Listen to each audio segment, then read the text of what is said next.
get the problems. Very often we watch the news as North Korea posing a strong threat in nuclear weapons, which is a concern to the entire world. Just being the immediate neighbor, I'm sure South Korea is always at a high alert. How much does it affect the peace and growth of your people's mindset? North Korea's state's satellite launch is seen as one of its tactics to gain leverage by pulling the U.S. To the negotiation table. If tensions rise between North and South Korea, people in the South will feel nervous, which will lead to a reduced foreign investment, and this will have a negative impact on the economy. Therefore, the government should turn the situation around and try in earnest to have North Korea come forward for dialogue. Thomas, Nepal is no longer a Hindu nation and a royal regime.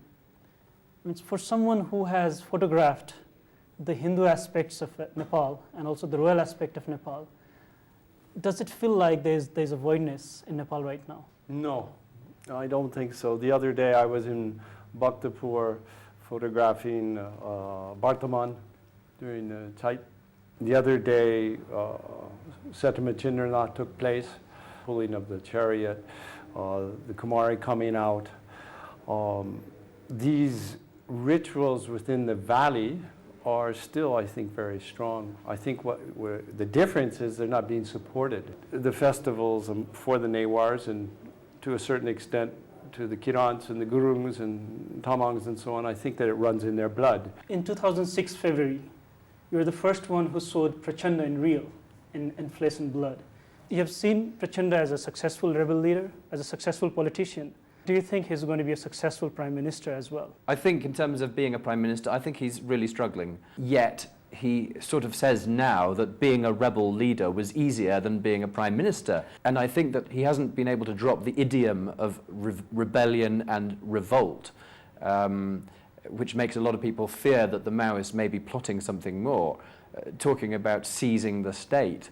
Whether they believe in long-term democracy or not, I think he is struggling with the day-to-day problems of being a politician. Despite of the world condemnation, North Korea launched its long-distance ranged rocket.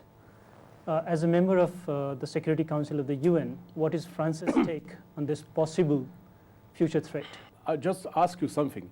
Who could believe that a country where almost 50% of the population is starving need to launch a satellite? And which kind of satellite is it? I think, in fact, North Korea didn't launch a satellite or a rocket. This country rather launched a submarine, because after a few minutes, this rocket was sinking in the Pacific waters. It was a completely failure. But it was a failure from a technical point of view, but it was a provocation from a political point of view. We urge North Korea to reconsider its decision and to resume the six-party talks. The Middle East has become synonymous to war and conflict. Yes, it has. Now, with Hamas gaining strength in the Gaza Strip, and with the change in the government of Israel, with the leadership of right-wing Netanyahu, now do you see that Middle East conflict will have increased dimensions? Well, if you're saying by increased dimensions, are there increased challenges and difficulties? I think there are, given the new government that's been elected in Israel and the existence of Hamas, a powerful entity, democratically elected. And I think the challenge right now is, can we restart a peace process? Is there enough momentum to do it? Dr. D, you have interacted with the peacemakers on both sides, Israel and Palestine, especially the women peacemaker. Do you see that they're hopeful about their future? That's a difficult one in the Middle East. At various times they are hopeful. I must say at the moment they're extremely frustrated. They seem, again, as the other example, totally left out of the picture. And certainly in terms of Israel, the peacemakers, the women peacemakers, they're working on both sides. In 2006 and 2007, Forbes magazine named the Chancellor Merkel as the world's strongest women leader. How do you feel about this success? Most women in Germany were proud to see that we finally had a female chancellor. But I must also say I find it actually good that she doesn't really sort of stress on the fact being a woman. She stresses more on sort of her competence and trying to do the best for our country. In 2006, the Seven-Party Alliance took a major leadership in trying to bring the rebel Maoists into the mainstream politics, and they were successful with that. Today, we see the present political crisis as a silent conflict that could again break the peace process. But then we don't see the NC and UML coming together to continue with their peace process. Rather, they seem to be with their vested interests of trying to see if they can form the government themselves. I mean, how do you see this selfish act? I'll call it a very selfish act if smaller parties, or say for instance, if Maoist, which is the biggest party in the Constituent Assembly, will support another smaller party and try to rule by proxy. That will be very unfair game, because that will be an attempt to defeat the principal accountability, which is the core value of democracy.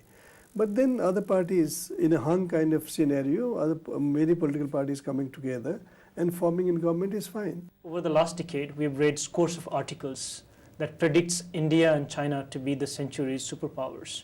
Will this economic crisis help India and China to progress faster in the economic field compared to the developed nations, or will it hit back them as well?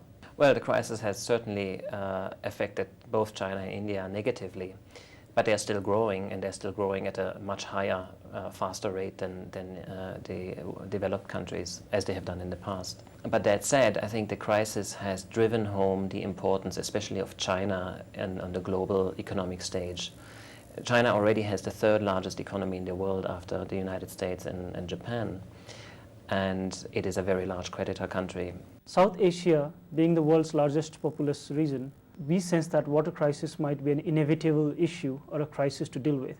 Is SAARC planning anything? All SAARC countries realize the dangers, and there is heightened awareness and consciousness to deal with the problem.